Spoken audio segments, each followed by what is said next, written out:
NICL AO की prelims का analysis देखेंगे अब हम।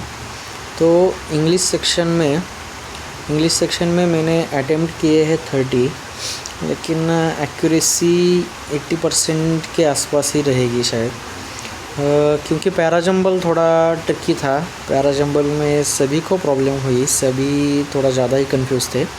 पैराजंबल था ही थोड़ा ट्रिकी, और इंग्लिश ओवरऑल मॉडरेट ही था, मतलब इजी टू मॉडरेट भी नहीं था, मॉडरेट था मेरे हिसाब से।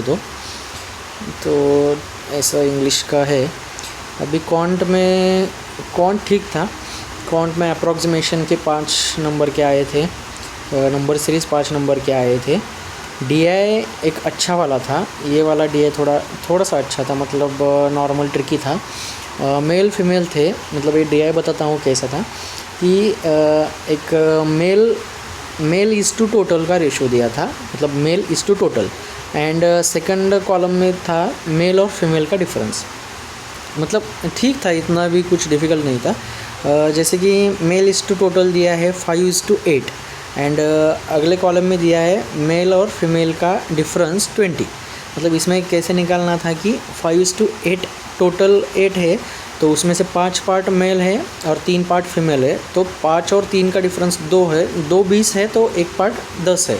ऐसा करके मेल 50 फीमेल 30 ऐसा निकालना था वो DI। ये थोड़ा अच्छा था। और दूसरा DI था यूज्ड और अनयूज्ड, मतलब 4 टैंक दिए थे कुछ तो, और उसमें टोटल पार्ट दिया था उसका यूज्ड प्लस अनयूज्ड, एंड उसमें यूज्ड दिया हुआ था, अनयूज्ड निकालना था, और उसके बेसिस पे क्वेश्चन सॉल्व करना। तो दोनों DI में शायद 5 और 6 क्वेश्चन थे, 6 होंगे, एग्जैक्टली याद नहीं है, लेकिन 6 रहेंगे।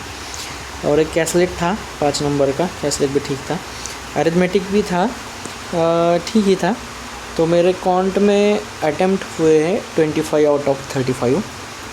कैसलेट करने को टाइम नहीं मिला, और अरिथमेटिक में शायद 2-3 ही किए हैं मैंने। और अभी रीजनिंग की बात करते हैं। रीजनिंग में इनइक्वालिटी था, सिलोगिज्म था, और कोडिंग था। पज़ल एज बेस्ड पज़ल था, बॉर्न इन डिफरेंट ईयर्स ऐसा 5 नंबर का। और पज़ल और एक 9 बॉक्सेस वाला पज़ल था, एक के ऊपर एक अरेंज किए 9 बॉक्सेस ऐसा करके था। और एक पज़ल था, 5 पर्सन थे, वो अलग अलग लैंग्वेजेस बोलते और अलग अलग सिटी में रहते वगैरह, ऐसा 2 वेरिएबल्स का था, अच्छा था वो भी।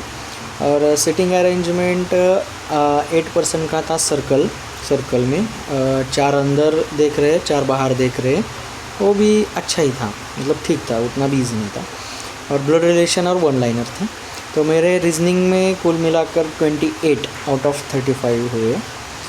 तो ऐसे करके मेरे टोटल अटेम्प्ट्स है 83/100। इंग्लिश में एक्यूरेसी अच्छी रही तो ठीक है, कट ऑफ निकल सकता है,